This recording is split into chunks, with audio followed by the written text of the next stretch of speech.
Hello everyone. सो अब हम लोग स्टार्ट कर रहे हैं क्वेश्चंस के साथ, ठीक है। तो सबसे पहले कौन सा करना था, ये वाला। चलो इससे पहले वही करते हैं, ये जो मैं यहाँ लिखा हुआ है 57th वाला। और अभी हम लोग वो वाले टाइप ऑफ क्वेश्चन कर रहे थे ना, जिसमें हम लोग के सी के प्लस के प्लस वन सी के वाली प्रॉपर्टी यूज़ कर रहे थे। तो उसी टाइप के क्वेश्चन हैं, पर बहरूपिया फॉर्मेट में। बहरूपिया मतलब कि तुम्हें दिखेगा नहीं एकदम से कि अच्छा यार इसमें ये अप्लाई हो रहा है, पर जब तुम टाइम के साथ ये करते रहोगे मतलब कि जब इस क्वेश्चन को अटेम्प्ट करना शुरू करोगे तब तुमसे दिखेगा कि यार हाँ ये लग रहा है इसके अंदर। फिलहाल हम तो पहला क्वेश्चन पढ़ रहे हैं। पहला क्वेश्चन ये है कि वन माइनस एक्स क्यूब की पावर एन दे रखा है और बोला ये इक्वल्स टू है sigma r equals to zero की power n a r x की power r one minus x whole की power three n minus two three, कुछ इस टाइप से दे रखा है। और बोला गया ए आर क्या है, ये पूछा है। तो यार अब एक चीज़ यहाँ पे नोटिस करने वाली है ना, जैसे यहाँ पर वन माइनस एक्स है और यहाँ पर वन माइनस एक्स का क्यूब है। तो और तुम्हें ये भी समझ में आ रहा है कि ये जो चीज़ है इसका एक्सपेंशन यहाँ लिखा हुआ है, ठीक है ना। कोई नई चीज़ तो लिखी भी नहीं है ये कि एल एच एस और आर एच एस बिल्कुल ही तो कोई दूसरी दुनिया से उतरे हुए हैं, है ना। यही है, इसको जब मैं एक्सपैंड करूंगा तो ये कुछ इस तरीके से लिखा जाएगा, है ना। यही तो मतलब है इस चीज़ का। तो सही है, अच्छी बात है। पर ये है ना कि यार वन माइनस एक्स क्यूब था। अब कोई बोलेगा कि अगर इसको सिंपली बाइनोमियली एक्सपैंड करना था तो तुम ऐसे कर सकते थे ना, जैसे वन माइनस एक्स क्यूब की पावर एन था तो तुम इसको ऐसे कर सकते थे एन सी जीरो, है ना, एन सी जीरो फिर minus n C one x cube की पावर वन, सही है, फिर प्लस में n C two x cube की पावर टू, है ना। एंड सो ऑन ही चलता जाता आगे आगे तक।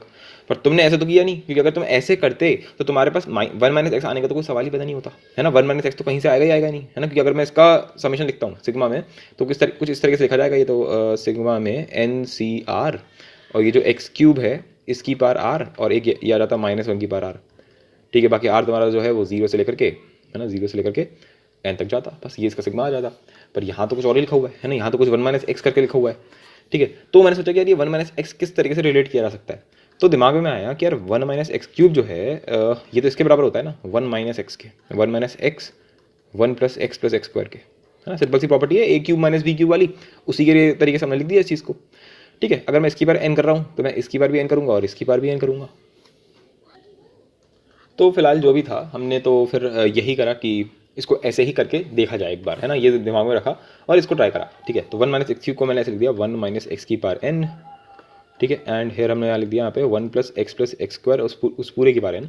और फिर मैंने सोचा कि अब सब कुछ तोड़ ही रहे हैं तो इसको भी थोड़ा बहुत सिंप्लीफाई करने की कोशिश करी जाए। जैसे यहाँ पर ए आ रहा है, यहाँ पर भी एक्स की पावर आ रहा है, पर यहाँ पे थ्री एन जो है वो तो कांस्टेंट है ना, वो यहाँ पे क्या कर रहा है उसको निकालो। ये बिल्कुल ऐसे लिखा हुआ है, ऐसे लिखा हुआ था मानो वन माइनस ऐसे लिख रहे हो तुम, मानो लिखा हुआ था थ्री की पावर, मानो लिखा हुआ था फाइव प्लस एक्स। तो तुम्हारे दिमाग में ये आना चाहिए ना कि थ्री की पावर फाइव और थ्री की पावर एक्स, इसको ऐसे तोड़कर लिखा जा सकता है ना। लिखा जा सकता है कि थ्री की पावर फाइव को सिग्मा के बाहर निकाल लेंगे। वो लोग करते नहीं हम लोग कि सिग्मा के बाहर निकाल लेते कांस्टेंट को।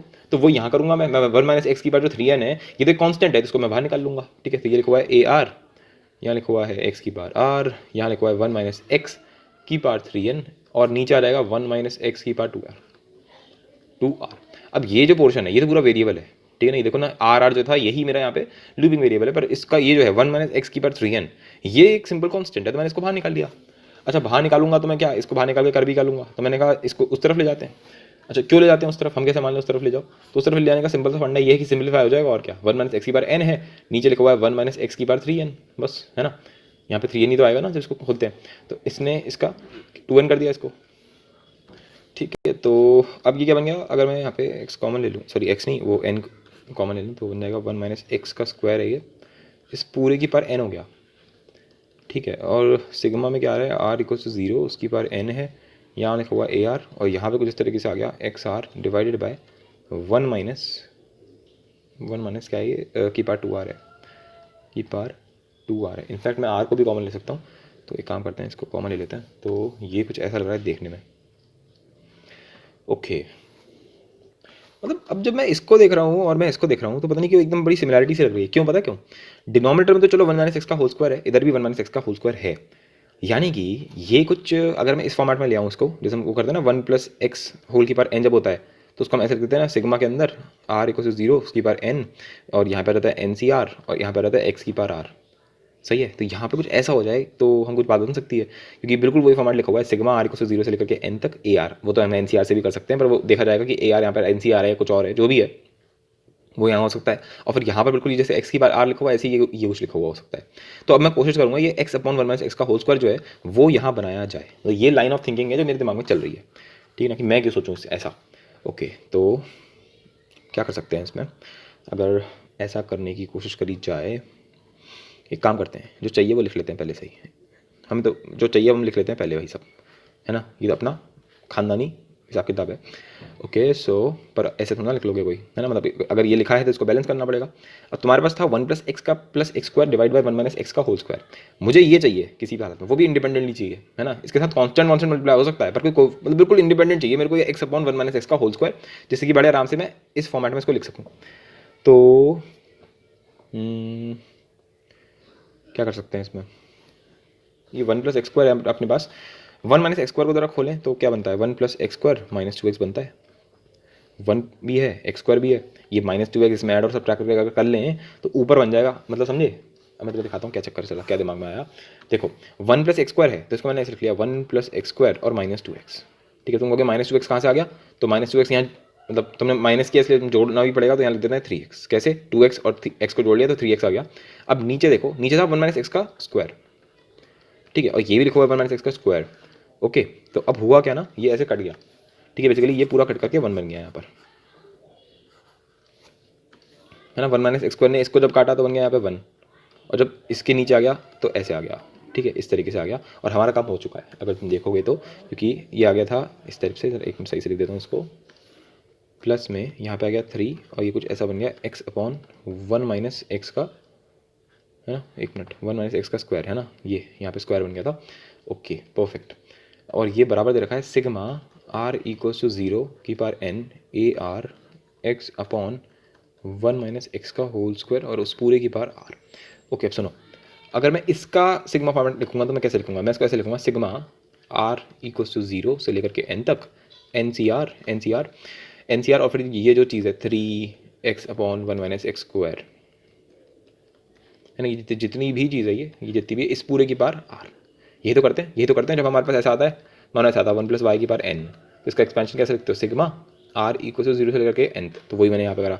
फिर लिखते हैं NCR, फिर y की पावर r, तो यहाँ पर y क्या है, y है मेरा 3 × x डिवाइडेड बाई 1 - x का स्क्वायर। अब बिल्कुल सेम टू सेम कहानी आ चुकी है, और शायद तुम अभी तक आंसर बता भी चुके होगे कि अगर मैं इसमें से 3 को बाहर निकाल लूँगा तो यहाँ पे आ जाएगा 3 को निकाल लेते हैं बाहर, 3 को निकाल लिया बाहर, ऐसे आ गया बाहर, ठीक है। तो बस अब हो गया क्वेश्चन सॉल्व। देखो ये लिखा है सिग्मा r से 0 से लेकर के n तक, ये लिखा है r से 0 लेकर n तक, ये लिखा हुआ है जो भी, यही वो लिखा हुआ है, बस यहाँ जो चीज़ बच रही है ये, यही तुम्हारा क्या है AR। तो इससे हमने रिलेट कर लिया क्योंकि दोनों बराबर हैं, तो AR मेरा कितना हो गया, AR हो गया मेरे पास NCR × 3 की पावर r। सही है, तो वैसे देखा जाए तो ये इस टाइप का क्वेश्चन तो नहीं मानेंगे, पर ये इंटरेस्टिंग क्वेश्चन था, है ना, जो भी था जैसा भी था एक अच्छा क्वेश्चन था। पर अब जो क्वेश्चन आने वाला है वो तुम खुद कहोगे अरे यार ये इतनी सही जगह पे लग गया। जो भी हम कंसेप्ट देख रहे थे ना, ये वाला, वो हम लोगों ने सीरीज बेस्ड जो क्वेश्चन कर रहे हैं इतनी देर से, 1 + x स्क्वायर, फिर 1 + x³, है ना, फिर ऐसे करते करते 1 + x तक 1 + x की बार 998 चला गया, तो इस टाइप के क्वेश्चन कर रहे हैं अभी तक हम लोगों ने, उसी के ऊपर बेस करके तो मैं क्वेश्चन दिखा रहा हूँ ये वाले, और काफ़ी इंटरेस्टिंग है ये 58 59 वाले। ठीक है, तो चलो ट्राई करते हैं इनको। तो हाँ, हमारे पास है इस सिग्मा r = 0 से लेकर 2n तक है, और बोला है AR × x - 2 की पावर r है, और बोला गया ये बराबर है सिग्मा r = 0 की पावर 2n BR x - 3 की पावर r, और बोला गया कि a k जो है वो 1 है अगर k जो है वो n से, या तो n है या n से बड़ा है। तो बोला गया शो दैट कि bn जो होगा वो ये होगा। अब ये सुनता है बच्चे का दिमाग खराब, कहता है बेटा इस क्वेश्चन को तो छोड़ के आना है, इस क्वेश्चन को तो छोड़ के आना है, सही है ना, ये दिमाग में आता है ना एकदम। पर फिर भी अगर तुम लॉजिकली सोचना चाहते हो तो तुम कैसे करोगे इसको, तो यहाँ से लेकर के यहाँ तक 58 से लेकर के 59, और इसके आगे वाला भी शायद 60 भी था, हाँ 59 60, हाँ इन तीनों में तुम देखना एक पैटर्न तुम्हें देखने को मिलेगा कि हर बार तुम्हें दो चीज़ें दे रखी होंगी। देखो इस वाले क्वेश्चन में GX दे रखा है, FX दे रखा है, पहले वाले क्वेश्चन में ये LHS और RHS दो चीज़ हमेशा दो एक्सपेंशन टाइप के कुछ दे रखा होगा। फिर सिमिलरली अगर तुम इधर देखोगे तो यहाँ पर यही कि एक FX टाइप का दे रखा है और एक GX टाइप का दे रखा है। तीनों क्वेश्चन के अंदर, इस टाइप के क्वेश्चन के अंदर होगा क्या कि जो उन्होंने पहली चीज़ दे रखी होगी अगर उस पूरे को y मान लिया जाए तो अगला वाला पक्का y+1 होगा। फॉर एग्जाम्पल जिसमें अगर तुम्हें शो करता हूँ यहाँ पर, अगर नहीं दिख रहा होगा तो मैं तो डायरेक्टली दे देगा तुम्हें। जैसे फॉर एग्जाम्पल अगर मैं इस वाले में देखता हूँ, अगर मान लो मैंने, हाँ इसी को मानना पड़ेगा, अगर मैंने इसको y मान लिया तो ये क्या है, ये है y+1। सही है, सिमिलरली आगे बढ़ते हैं, इधर देखो, इधर तो खैर क्वेश्चन ने खुद ही दे दिया है 59 क्वेश्चन के अंदर कि अगर ये GX है तो इधर 1 + x है, मतलब अगर मैं ये इसको y मान लूँ तो ये मेरे पास 1 + y लिखा हुआ है। सही है, फिर आगे आ जाते हैं, इस वाले में देख लो, इस वाले में भी उसने खुद ही दे दिया मेरे को कि अगर ये y लिखा हुआ है मान लेते हैं तो ये y+1 है, मतलब y से मेरा मतलब क्या है कि बेसिकली एक टर्म ज़्यादा है ना। अब ये चीज़ का बहुत बड़ा फायदा मिलेगा अगर तुमने ये चीज़ एनालाइज कर लिया। और ये सब तभी एनालाइज कर पाते हो जो 3-4 क्वेश्चन लगातार करते हो। और तुम्हें किसी भी बुक में 3-4 क्वेश्चन लगातार तो कभी नहीं मिलने वाले, है ना। कोई एक जगह मिल जाएगा, कोई कहीं मिलेगा, है ना। 100 पेजेस पर रखने पड़ेंगे तब जाके कोई एक क्वेश्चन मिलेगा। भाई साहब जिस अमाउंट ऑफ लेवल की मेहनत करनी पड़ रही है ना ये बनाने में, तुम खुद कहोगे कि भाई साहब बहुत हो गया ये तो, कुछ मज़ा आ गया एकदम। चलो खैर जो भी है, बहुत तारीफ हो गई अपनी खुद की। अब उस पर आते हैं। तो फिर से वही करा हम लोगों ने, फिर से मतलब कि अब वो करेंगे कि किसी एक को y मान लो और दूसरे को y+1। तो छोटे वाले को y मान लेते हैं और इस वाले को y+1, ठीक है। और अब खोल दो इनको, इनको खोल देते हैं अब। और कोई चारा ही नहीं है कि इसमें उन्होंने बाइनोमियल तक नहीं दे रखा है कि मैं कुछ कंपेयर कर लूँ या कुछ और कर लूँ। और पहला क्वेश्चन मैं करूँगा, बाकी दो तुम अपने आप कर लोगे। और वही मेरा एम रहता है, क्योंकि कुछ क्वेश्चन मैं वही कर रहा हूँ ना कि IIT JEE, चाहे IIT JEE छोड़ दो, IIT JEE CMI ISI olympiad कोई भी कुछ भी कर रहे हो, उसमें कुछ कुछ टाइप के क्वेश्चन होते हैं। कुछ होते हैं जो बिल्कुल ही फॉर्मुला बेस्ड रट्टा बेस्ड होते हैं, जो तुम्हें बेसिकली बहुत ही स्टैंडर्ड होते हैं कि तुम कोई भी कर लेगा, ऐसा वाला बोर्ड लेवल के कह सकते हो तुम। एक आध क्वेश्चन, मतलब एक आध नहीं सॉरी, एक वैरायटी ऑफ क्वेश्चन ऐसा होगा कि जिसमें तुम्हें मतलब एक स्टैंडर्ड है, वो टफ है पर वो स्टैंडर्ड है, ठीक है। तो मैं जो खेल रहा हूँ, मैं सबसे ज़्यादा उस ग्राउंड पे खेलता हूँ कि जो टफ है और वो स्टैंडर्ड बना सकता। मतलब लोगों को क्या है ना, 90% जो मैथ्स के टीचर्स तुम्हें मिल जाएंगे कहीं पर भी, वो ऐसे पढ़ाते हैं कि जो स्टैंडर्ड ऑलरेडी है मार्केट में उसी को पढ़ा देते हैं। तो उसमें क्या लगता है कि तुम्हें सबका लगता है हाँ यार क्या मतलब, एक बाइनोमियल थ्योरम टॉपिक है, वो क्या पढ़ा लेगा उसमें एक्स्ट्रा, सही बात है ना। तो मेरा ये रहता है कि सब कुछ एनालाइज कर करके जितनी भी टफ चीज़ें हैं उन सबको ही स्टैंडर्ड कर दो, सही है। तो उसके बाद क्या होता है ना, उसके बाद जब कोई बहुत ज़्यादा मेहनत करके या कुछ ज़्यादा ही अपने दिमाग का उपयोग करता है, तब जाके कोई मेरे लिए टफ क्वेश्चन बनता है। क्योंकि मैंने आधे से ज़्यादा नहीं 99% क्वेश्चन को तो ऑलरेडी तुम्हारे लिए स्टैंडर्ड बना चुका, मैं स्टैंडर्ड बन चुके हैं तुम्हारे लिए वो। तो जब तुम पेपर में देखोगे तो तुम्हें लगेगा अच्छा ये उस टाइप का है, ये इस टाइप का है, उस टाइप का है, और यही होना चाहिए। लेकिन जब एक या दो या तीन क्वेश्चन कुछ ऐसे होंगे जो ऑब्वियसली मेंस में तो बिल्कुल भी नहीं आने वाले, एडवांस में आ सकते हैं, CMI में तो बिल्कुल आएंगे, ISI में आ सकते हैं, ओलंपियाड में आ सकते हैं, वहाँ पे जब तुम करोगे तो वो तुम्हें सिर्फ 2-3 क्वेश्चन ही ऐसे होंगे जिसमें तुम्हें दिमाग लगाना पड़ेगा। बाकी सारे क्वेश्चन तुम्हारे लिए स्टैंडर्ड क्वेश्चन होंगे। तो ये अपने आप में बहुत बड़ा एक अचीवमेंट होगा, राइट। तो इसलिए मैं ये करता हूँ कि टाइप बढ़ जाता है ना, जैसे एक जैसा फ्लो बन जाता है तो दिमाग में फोल्डर बन जाता है, सब फोल्डर बन जाता है एक तरीके से। तुम्हारा जो माइंड स्ट्रीम, माइंड का जो क्या कहते हैं उसको, माइंड की जो नॉलेज स्ट्रीम है वो एक तरीके से चैनल हो जाती है, एकदम एक तरफ फोकस हो जाती है, कन्वर्जिंग लेंस लग जाता है ऐसे मान लो, सही है ना। तो ये बहुत सही चीज़ रहती है। वरना क्या रहता है कि एक क्वेश्चन कहीं पर है, एक क्वेश्चन कुछ 100 क्वेश्चन करे, उसके बाद फिर 101वां क्वेश्चन जो था वो पहले क्वेश्चन से मैच कर रहा था, तो उसका कोई सेंस नहीं बनेगा, क्योंकि वो तुम कभी रिलेट नहीं कर पाओगे, सही है। तो वो मैं रिलेट कर सकता हूँ क्योंकि मुझे ऑलरेडी आता है सब कुछ, है ना। पर अगर जिसको नहीं आता वो रिलेट नहीं कर पाएगा, और फिर वो कहेगा पता नहीं क्या चल रहा है यार, मैथ्स में तो कुछ भी होता है। चलो खैर हम इस वाले पे आते हैं, है ना। अब अगर इसको खोला जाए तो डालो, इसमें 0 डालो, और ऐसे करते करते खोल दो पूरे को। तो अगर मैं इसमें 0 डालता हूँ तो आ जाएगा A0, फिर आएगा, है ना, फिर x-2 की बार 0 होगा तो वो तो 1 ही हो जाएगा। A1 डालोगे तो क्या आएगा A1 x-2, सही है। फिर A2, अच्छा x-2 लिख दिया मैंने यहाँ पर, हमने तो इसको y+1 बोल रखा है, तो y+1।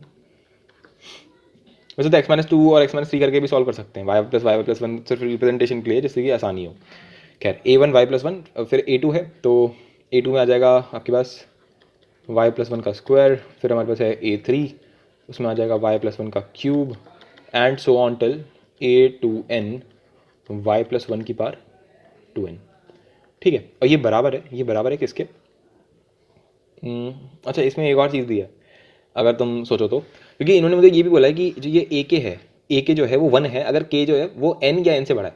मतलब तुम ये समझो कि, चलो इसको तो मैं यहाँ पे दिखा देता हूँ। देखो जो मैं अपना एलिसिस का एक्सपेंशन कर रहा हूँ इस टाइम पे, वो मैं A0 A1 A2 ऐसे करते करते गया मैं, फिर आखिरी में कहीं जाते जाते AN भी आएगा कहीं ना कहीं बीच में, जब आ रहा होगा तो ऐसा आ रहा होगा ना AN y+1 की पावर n, है ना। फिर इसके बाद क्या आएगा, इसके बाद आएगा AN+1 y+1 की पावर n, सॉरी n+1, और ये सो ऑन कहाँ तक जाएगा 2n तक, A2n y+1 की पावर 2n, है ना। इन्होंने ये बोला है कि ए के जो है वो 1 होगा जब के जो है वो n है या n से बड़ा है, यानी कि ए एन जो होगा वो भी 1 है, जो AN+1 है वो भी 1 है ना। समझ रहे हो ना इस बात को। पर ए से इस AN से ठीक पहले वाला जो होगा जैसे AN-1 वो तुम्हारा 1 नहीं हो सकता। मतलब ऑब्वियसली हमें नहीं पता होगा नहीं होगा, पर उसका हम कोई गारंटी नहीं ले रहे हैं, पर इस बात की गारंटी हम पक्का ले रहे हैं कि ए के जो है वो पक्का 1 होगा अगर n है या n से बड़ा है।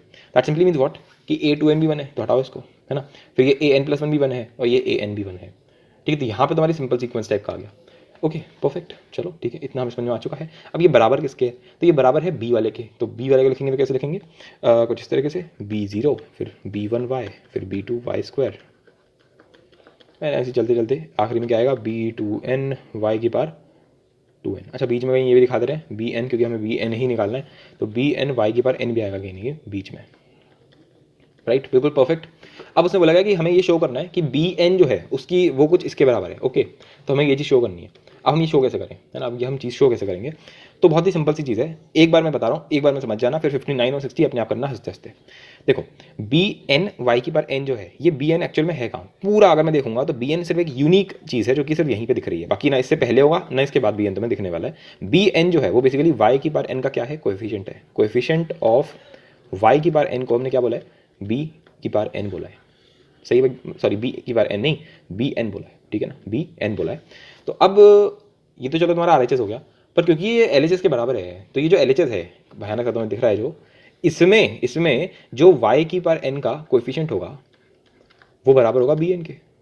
समझ में आ रही है बात? तो यहाँ पे एलएचएस में निकालो कोएफिशिएंट ऑफ y की पावर n और फिर उसको इक्वेट कर देना bn से और तुम्हारे पास आंसर आ जाएगा बहुत ही आराम से।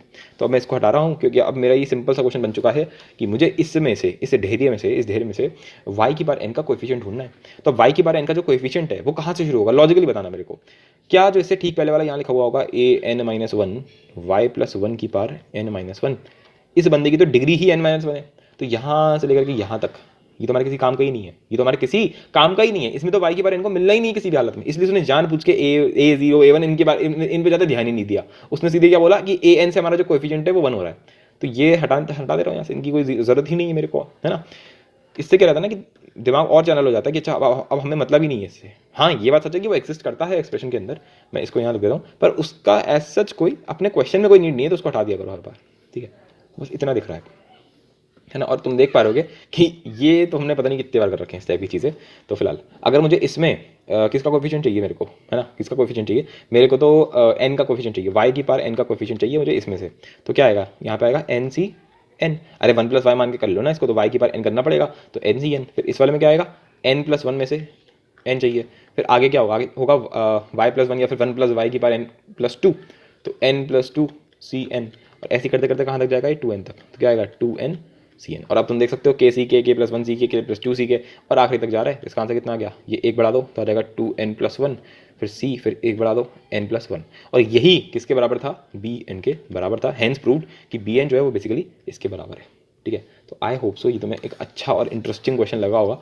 अब जो तुम्हें ये समझ में आ गया, और अगर तुम्हें एकदम से रिवाइज करना है तो जल्दी से आकर रिवाइंड करके एक बार जल्दी से देखो इसका पूरा एक्सप्लेनेशन, और फिर उसके बेसिस पे 59th और 60th क्वेश्चन अपने आप सॉल्व करो। तुम्हें दिख भी रहा होगा कितनी एक अलग टाइप की एप्लीकेशन है जो हम लोगों ने अभी ये एक sort of type of question पढ़ा है, ठीक है। तो 59th वाला अपने आप ट्राई करो। अच्छा, ये ना यहाँ पर आ रहा है, ठीक है, अब ट्राई करो।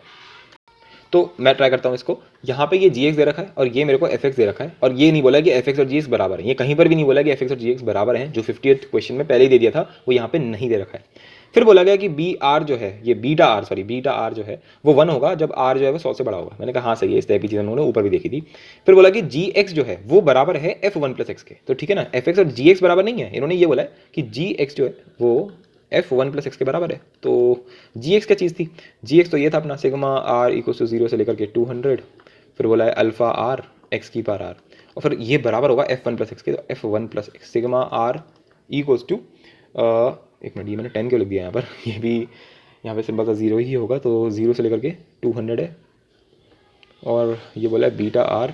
अब हम यहाँ पे x नहीं लिखेंगे, अब यहाँ पे क्या लिखेंगे हम 1+x, राइट। तो यहाँ पे क्या आ जाएगा 1+x की पावर आर। अच्छा, अगर यहाँ पे वो x+1 भी लिखता है ना कि f(x+1), तब भी तुम 1+x लिखना ज़्यादा फायदे में रहोगे, क्योंकि डायरेक्टली फिर हम वो लगा देते हैं। तो फिलहाल 1+x की पावर आर ये दिख रहा है मेरे को। अब तो बात खत्म हो गई सारी की सारी, है ना। अब तो अपने आपको पहले समझ में आ गया क्या चल रहा है ये, क्योंकि जब मैं इसको देखता हूँ तो ये क्या है, ये अगर मैं 0 डालूंगा तो अल्फा 0, फिर अल्फा 1x, फिर अल्फा 2 x का square and so on till alpha, है ना, अल्फा 200 x की पावर 200। और यही सेम चीज़ हुई थी इस वाले के अंदर, जब हमने इसको y मान लिया था और इसको y+1 मान लिया था। तो इसका जो एक्सपेंशन था इस वाले का जो एक्सपेंशन था वही तो लिखा हुआ है, और क्या है ना, बिल्कुल वही सेम चीज़ है, ये और कुछ नहीं है। बस उसने सिग्मा फॉर्म में लिख दिया है और शॉर्ट फॉर्म में करने के लिए। ओके, ठीक है, तो ये तो हमें समझ में आ रहा है कि ये क्या लिखा हुआ है। सिमिलरली RHS लिखा हुआ है। Okay, perfect. ओके, नाउ इसको हम खोल सकते हैं, क्योंकि हमें ये भी दे रखा है कि 100 के बाद तक के सारे की बात है, ठीक है। तो ठीक है, चलो कोई दिक्कत नहीं है। और हाँ, उन्होंने ये भी बोला है कि अल्फा 100 कितना होगा। अब अल्फा 100 तुम्हें भी पता है कि कब आएगा अल्फा 100। अल्फा 100 इस एक्सप्रेशन के अंदर कब आएगा, जब यहाँ पे अल्फा 100 आ रहा होगा, तो यहाँ पर एक्स की बार 100 होगा। तो बेसिकली उसने कुछ नहीं करा है। अगर तुम्हें ऊपर वाला समझ में आ गया तभी तुम ये समझ पाओगे कि उसने बेसिकली मुझसे कोएफिशिएंट ऑफ एक्स की बार 100 पूछ लिया चुपचाप, क्योंकि अल्फा 100 जो है वो बराबर होगा क्या, कोएफिशिएंट ऑफ एक्स की बार 100 का। तो इसमें से एक्स की बार 100 का कोएफिशिएंट ढूंढ लो। अब तुम्हें भी पता है कि शुरुआत होगी बीटा 0 से, फिर आएगा बीटा 1 1 प्लस एक्स की पावर 1 एंड सो ऑन। ये जाएगा मानो बीटा की पावर बीटा 99 और यहाँ पर आ जाएगा 1 प्लस एक्स की पावर 99। अब ये जो पूरी चीज़ है ये तो हमारे लिए पूरा ही बेकार है बिल्कुल, है ना। इसका तो कोई काम ही नहीं, क्योंकि जब एक्स की पावर 100 तो इनमें आना ही नहीं है। 1 प्लस एक्स की पावर 99 है, तो मैक्स टू मैक्स इसमें क्या आएगा, एक्स की पावर 99। इसके तुरंत बाद क्या आएगा, इसके तुरंत बाद आता बीटा 100 1 प्लस एक्स की पावर 100 और ऐसे करते करते ये जाता बीटा 200 1 प्लस एक्स की पावर 200, है ना। इनमें मिल सकता है अपने को एक्स की पावर 100 मिल क्या सकता है, हर एक में मिलेगा, ठीक है। लेकिन इसमें ये इसने फिर से वो ये काम कर दिया कि बीटा आर जो है वो 1 है, ये उसने पहले दे दिया मेरे को। यानी कि यहाँ पे बीटा 100 और बीटा 200 तक सब बराबर है, सब 1 है, ठीक है। ये से उसने तब बोला है जब आर तुम्हारा 100 है या 100 से बड़ा है, ठीक है। तो मैं इसको हटा रहा हूँ, ये मेरे किसी काम का ही नहीं है जब, है ना, क्योंकि कोएफिशिएंट के लिए तो मेरे किसी काम का नहीं है ना। कोई मैं इक्वल्स टू थोड़ा लगा रखा है मैंने, तो यहाँ पे कोएफिशिएंट के लिए इक्वल्स टू लगाया है, तो कोएफिशिएंट के तो मेरे किसी काम का है ही नहीं है। तो बस इतना बचा मेरे लिए। तो ये अब 1 प्लस एक्स की बार 100 इसमें ढूंढ लो, तो क्या आएगा 100 सी 100, फिर 101 सी 100, ठीक है। फिर ऐसे करते करते 200 सी 100, ठीक है। मतलब तो तुम्हें समझ में आ गया होगा ना कि कितना सिंपल सा टाइप ऑफ क्वेश्चन था ये। और अब ये कितना बन गया, ये बन गया 201 सी 201 सी 101, है ना। ये एक बढ़ा दिया, ये एक बढ़ा दिया, और 201 सी 101 को मैं क्या लिख सकता हूँ, 201 सी 100। तो वही मेरा आंसर हो गया इसका, ठीक है। परफेक्ट। आई होप सो मज़ा भी आया होगा इस वाले में 59th क्वेश्चन में, ठीक है। और 60th क्वेश्चन तो बिल्कुल ही भंगार है, वो तो हो ही होगा, मतलब हो ही जाएगा, मतलब कुछ है ही नहीं इसमें। तुम देख पा रहे हो, इसमें तो उल्टा और खोल के दे दिया तुम्हें, है ना। तो हमारे लिए तो और सिंपल हो गया अभी, क्योंकि उसने खोल के दे दिया और फिर बोला कि f x g x plus 1 के बराबर है, और बोला गया कि find a n in terms of n, है ना। तो ए एन निकालना है, तो फिर से वही करेंगे। अच्छा, इसमें कुछ और नहीं दिया क्या, हाँ दिया है, दिया है पहले से दे दिया यहाँ पे उसने, है ना। यहाँ पे उसने बी एन तो लिखा ही नहीं है ना, क्योंकि वो ऑलरेडी उसने बंद दे दिया है। तो ये सब चीज़ें ऑब्जर्वेशन करनी पड़ेंगी इन सब चीज़ों की, कि अच्छा यहाँ तक तो उसने वेरिएबल दिया है बी, और यहाँ तक उसने कांस्टेंट नहीं दिया है, यहाँ पे सीधे उसने 1 दे दिया। चलो बढ़िया। तो वही इसमें और इसमें देखना है, तो एफ एक्स जो है उसमें तुम अगर ए एन देखते हो तो वो बराबर होगा क्या, बेसिकली कोएफिशिएंट ऑफ एक्स की पावर एन तुम्हें ढूंढना है, कोएफिशिएंट ऑफ एक्स की पावर ढूंढना है इन किसमें, जी 1 प्लस एक्स में, ठीक है ना। इसमें 1 प्लस एक्स डालो और इसमें ढूंढना है, ठीक है। तो अगर ऐसा कर दोगे, जब ऐसा करोगे तो ये तुम्हारे लिए पहले भंगार हो गए, क्योंकि इसमें तो मैं किसी भी हालत में एक्स की पावर वो सॉरी हाँ एक्स की पावर एन नहीं मिलने वाला है, इन्हीं में मिलेगा जब मिलेगा। तो क्या हो जाएगा, वो 1 प्लस एक्स की पावर एन, ठीक है, फिर 1 प्लस एक्स की पावर एन प्लस 1, है ना। और ऐसे करते करते 1 प्लस एक्स होल की पावर 2n, तो क्या मिल जाएगा, ये simple n C n plus 1 C n and so on till 2n C n, and the answer is 2n plus 1 C n plus 1, ठीक है। तो तुम समझ गए। पता है ये क्वेश्चन कहाँ के हैं, ये क्वेश्चन पता कहाँ के हैं, ये तुम्हारी बहुत ही फेमस बुक है अरिहंत, राइट। एंड सिमिलरली ये आपके बहुत फेमस जो इंस्टीट्यूट्स हैं उनके जो सबसे लास्ट एक्सरसाइज होती है ना, उसके सब्जेक्टिव से निकाला मैंने ये समझ सकते हो तुम इस बात को, मतलब कि काइंड ऑफ एक बहुत ही टफ क्वेश्चन माना जा सकता है। पर तुम मुझे बताओ इसमें तुम्हें क्या टफ लगा, मेरे को तो ये भंगार लगा एकदम, मतलब भंगार इन द सेंस कि किसी ने एक भी कर लिया तो उसके बाद वो सारे कर लेगा। पर वही दिक्कत है ना, अब ये भी तो सुनो, ट्विस्ट तो सुनो तुम पहले। एक क्वेश्चन जो है, जैसे ये वाला क्वेश्चन था, ये बहुत पहले दे रखा था, बहुत पहले मतलब 50-60 पेजेस पहले, ठीक है। ये जो बात के दो थे ये भी ऐसे दे रखे थे बहुत आगे, तो बच्चे के दिमाग में पैटर्न नहीं बन पाएगा, ठीक है। तो मैंने क्या करा, मैंने सारे क्वेश्चन को मैं तो एक साथ लेकर बैठ जाता हूँ, मतलब मेरे पास इतनी बुक्स हैं, तो उन सारी बुकों को एक साथ एनालाइज करने का फायदा ये होता है कि मैं एक एक वैरायटी ढूंढता हूँ, एक एक वैरायटी कि अच्छा ये क्वेश्चन है, अब इसका भाई ढूंढो, इसके चाचा ढूंढो, इसके मामा ढूंढो ऐसे चलता हूँ मैं, तब जाके तुम्हें एक इतना बढ़िया रिजल्ट मिलता है, जैसे कि तुम्हें रिसर्च ना करना पड़े। क्योंकि अगर तुम रिसर्च करने बैठ गए तो तुमसे एक चैप्टर हो पाएगा 1 साल के अंदर, सही बता रहा हूँ, ऐसा तो हो सकता है, ठीक है ना।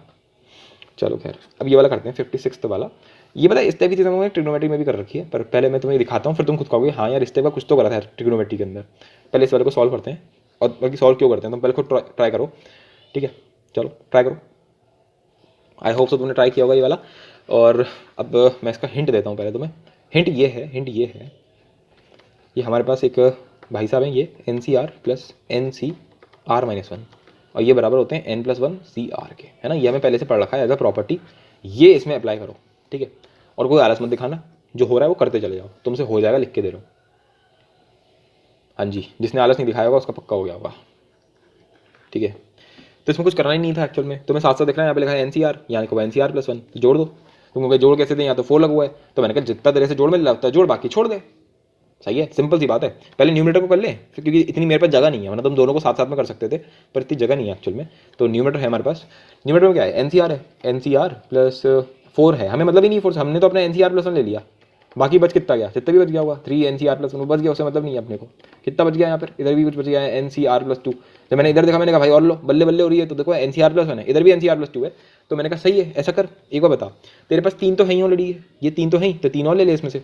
कुछ ट्रिग्नोमेट्री याद आ रही है, ट्रिग्नोमेट्री में भी हमने इस टाइप का क्वेश्चन कर रखा है, उसमें कुछ ये कॉस के अंदर दे रखा था, मैंने साइन के अंदर, और उसमें ये यूज़ करते थे हम बार बार, sine c plus sine d.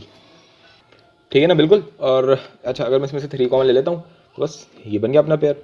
ठीक है, अब इसका 3 का भाई भी घूम रहा है मार्केट में, तो वो कितना हो जाएगा, वो हो जाएगा 3 times n C r plus 2। अब इसके लिए मेरे को उसने एन सी आर प्लस 3 दे दिया, तो इसमें से भी मैंने 3 तोड़ लिया, अपने को जितना काम का था उतना अपने लोगों ने ले लिया। बाकी भैया आप देख लें, आपकी कहते हैं ना श्रद्धा के हिसाब से कितना बच गया, एन सी, अच्छा सॉरी यहाँ पे 3 था, एन सी आर प्लस 3, और इत्तेफाक की बात है कि इधर भी पहले ही उसने मुझे दे रखा है एन सी आर प्लस 4। तो मैं इसलिए इतनी बार बार कह रहा था कि आलस मत दिखाना, जो हो रहा है वो होते जाएगा, अपने आप ही हो जाएगा वो। ठीक है ना, पूरा खेल आलस का था, कि जिसने आलस दिखाया होगा वो कह रहा होगा पता नहीं कैसे होगा, क्योंकि उसके पेन ही नहीं चल पा रहे थे, है ना, उसके हाथ ही नहीं चल रहे थे कि यार नहीं मैं नहीं कर पाऊंगा, मैं नहीं कर पाऊंगा।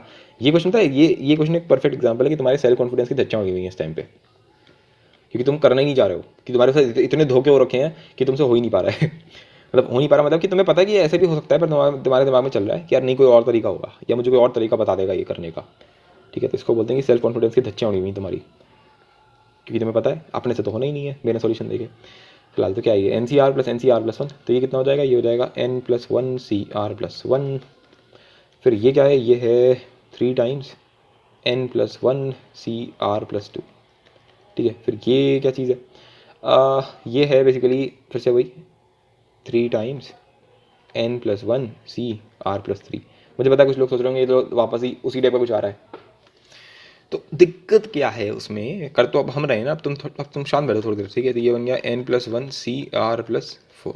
ठीक है, अब मैं तो यार फिर से वही करने वाला हूँ टू बी ऑनेस्ट। तो ये n plus 1 C r plus 1 है, तो मैं इसमें से 3 को हटा दे रहा हूँ यहाँ से, अपने तो simple n plus 1 C r plus 2 है, तो ये बन जाएगा क्या, ये बन जाएगा अपने पास एन प्लस 2 सी आर प्लस 2।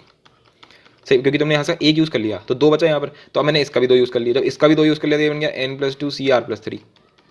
सही है, अब इस वाले का सिर्फ एक बचा, आप समझ पा रहे हो ना क्या चल रहा है, अब वो एक इसके साथ शादी करेगा तो बनेगा एन प्लस 2 सी आर प्लस 4। ओके, मुझे यहाँ पे 2 भी तो आएगा। ठीक है, और अब तुम्हें बताया कि अब क्या होने वाला है ना, क्योंकि इस टाइप का तो एटलीस्ट हम लोगों ने कर रखा है ना, तो फिर से वो हम इसको इधर एक इधर दे देंगे, एक इधर दे देंगे, तो दोनों को जोड़ोगे तो कितना आ जाएगा, एन प्लस 3 सी आर प्लस 3, और इसमें करोगे तो क्या आएगा, n plus 3 C r plus 4, and again ये बराबर आ गए, तो फिर से क्या आएगा answer, n plus 4 C r plus 4, है ना, क्वाइट एन इंटरेस्टिंग वन। ठीक है, तो आई होप सो ये चीज़ समझ में आ गई होगी तुम्हें। तो ये तो अभी हम लोगों ने न्यूमरेटर किया है, और न्यूमरेटर का आंसर कितना आया है, मतलब तुम्हें एक थोड़ा बहुत शायद पैटर्न भी अगर मैं दिखाना चाहूँ तो दिखा सकता हूँ, कि जब हमने इस पूरे को एक्सपैंड किया तो हमारे पास आंसर आया n plus 4 C r plus 4।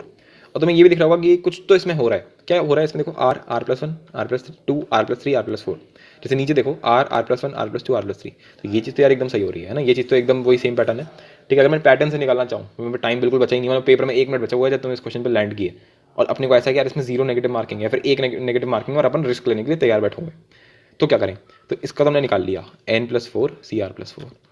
क्या तुम ये बोल सकते हो कि यार यहाँ आर प्लस 4 था तो यहाँ आर प्लस 4 है, यहाँ पे क्योंकि यहाँ पे 4 था यहाँ पे जोड़ दिया, तो इसका भी आंसर आ जाएगा एन प्लस 3 सी आर प्लस 3। ठीक है, जब तुम पूरा करोगे ना पूरे तरीके से, कि पहले इसकी पेयरिंग करी, फिर इसका 2 ले लिया, इसका 2 ले लिया, फिर पेयरिंग करी, फिर इसको जो एक बच गया उसके साथ पेयरिंग करी, फिर पूरा धान धान करके फिर से सॉल्व करते गए, तो यही आ जाएगा एन प्लस 3 सी आर प्लस 3। ठीक है, और फिर जब इनका रेशियो लोगे तो आ जाएगा n plus 4 C r plus 4 divided by n plus 3 C r plus 3। और तुम्हें बड़े आराम से दिख जाएगा यहाँ पर कि देखो ये है एन प्लस 4, तो यहाँ पे एक कम हो गया एक तरीके से, ये चीज़ समझ में आई कि एक कम हो गया, और ये आर प्लस 4 जो था इसमें भी कम हो रहा है, तो बेसिकली जैसे एन सी आर होता है और मुझे एक एक कम करना होता है, तो मैं सीधे कॉमन कर लेता हूँ, तो एन बार आर को बाहर निकाल लिया, इसका भी एक कम हो गया, देखो एन का एन माइनस 1 हो गया और सी का भी आर माइनस 1 हो गया। सही है, तो क्या करेंगे, खोल लेंगे बेसिकली इसको, और कुछ नहीं करेंगे, तो ये बन जाएगा n plus 4 by r plus 4, इधर बन गया n plus 3 C r plus 3 divided by यही एन प्लस 3 सी आर प्लस 3, इसने इसको काट दिया, सिंपल ये आंसर आ गया n plus 4 by C r plus 4, तो ये रहा एन प्लस 4 आर प्लस 4, यानी कि लैम्डा की वैल्यू कितनी हो गई 4। अच्छा ये तुमने ये चीज़ देखी कि इसके कोएफिशिएंट्स कितने इंटरेस्टिंग से हैं, मतलब अगर मैं निकालता हूँ a प्लस बी का होल क्यूब, सही है, तो क्या कोएफिशिएंट्स आते हैं? ठीक है, मैं चलो सही से निकाल देता हूँ यहाँ पर, फिर ना तुम कहोगे फिर कन्फ्यूज़ हो गए। तो कहाँ निकालें, जगह नहीं है, जगह करी जाए, कहाँ करें, जगह ही नहीं है, यहीं कर देते हैं। a प्लस बी का होल क्यूब कितना होता है? A cube plus 3 a² b ab² plus b³ सही। वेरिएबल को छोड़ो तो बस उसके कोफिशिएंट को देखो, 1 3 3 1 1 3 3 1 a प्लस बी होल की पावर 4 क्या आता है? a की पावर 4 प्लस 4 a³ b, फिर आएगा बीच में 6 a² b², फिर 4 में कुछ आता है, ये आएगा बेसिकली ab³ आएगा और फिर आखिरी में बना जाएगा। तो 1 4 6 4 1 1 4 6 4 1 राइट। तो अगर मैं इस पैटर्न को यहाँ पे फॉलो करना चाहूँ और मैं तुम्हारे सामने एक नया क्वेश्चन बना देता हूँ यहाँ पर, और मैंने ये बना दिया NCR, ठीक है, फिर ले लिया यहाँ पर NCR प्लस 1, ठीक है, NCR plus 2, NCR plus 3, NCR plus 4, NCR plus 5। तो पास्कल्स लॉ ले लो या फिर वो जो हमारे ब्रह्मगुप्त जी थे उन्होंने जो बनाई थी थ्योरम, उसमें क्या होता था, ये जुड़ जाते थे, तो 1 + 4 यहाँ पर आ जाएगा 5, फिर 4 6 ये हो गया 10, फिर 6 और 4 ये हो गया 10, फिर 4 और 1 ये हो गया 5, अब मैंने इसको जोड़ दिया, सही है, एंड डिवाइडेड बाय फिर से यही, ठीक है, फिर से यही कर दिया, डिनोमिनेटर में तो यही डाल दिया, NCR प्लस ये वो जो भी है 3 NCR प्लस 1, 3 NCR प्लस 2, फिर NCR प्लस 3, राइट, इस टाइप से मैंने डाल दिया और फिर से मैंने वही सेम क्वेश्चन किया है जो तुमसे पहले किया गया था। अब कैसे करोगे इसको अच्छा करना, अब करने बैठूँ, अब मैं कैसे करूँगा इस चीज़ को, सेम चीज़ को। तो अगर तुम्हें अपना पैटर्न याद है तो तुम जल्दी से कर सकते हो सेम चीज़ को। NCR प्लस 5 है तो पहला वाला जब तुम पूरा सॉल्व कर लोगे तो इस वाले का आंसर कितना आ जाएगा, N plus 5 CR plus 5। Similarly इसका कितना आ जाएगा, क्योंकि यहाँ पर R प्लस 3 आ जाएगा N प्लस 3 CR प्लस 3, ठीक है। तो ये बेसिकली बन गया N plus 5 CR plus 5 divided by N plus 3 CR plus 3। अब ये भी 2 कम हो गया और ये भी 2 कम हो गया, राइट। अब 2 कम हो गया तो मैं काम कर सकता हूँ, मैं मल्टीप्लाई और डिवाइड कर सकता हूँ 4 वाले से, तो R plus 5 divided by N plus 4 CR plus 4। Similarly इधर क्या आ जाएगा, इधर आ जाएगा N plus 4 CR plus 4 divided bye N plus R, और ये आ गया C प्लस, ठीक है, R प्लस 3, ठीक है। अब हो गया फिर से क्वेश्चन सॉल्व हमारा, कि इधर से तो आ जाएगा N plus 5 divided by R plus 5, सही है, एंड इस वाले से कितना आ जाएगा, इस वाले से आ जाएगा N plus 4 upon R plus 4। तो ये मेरा आंसर हो जाएगा इस वाले का।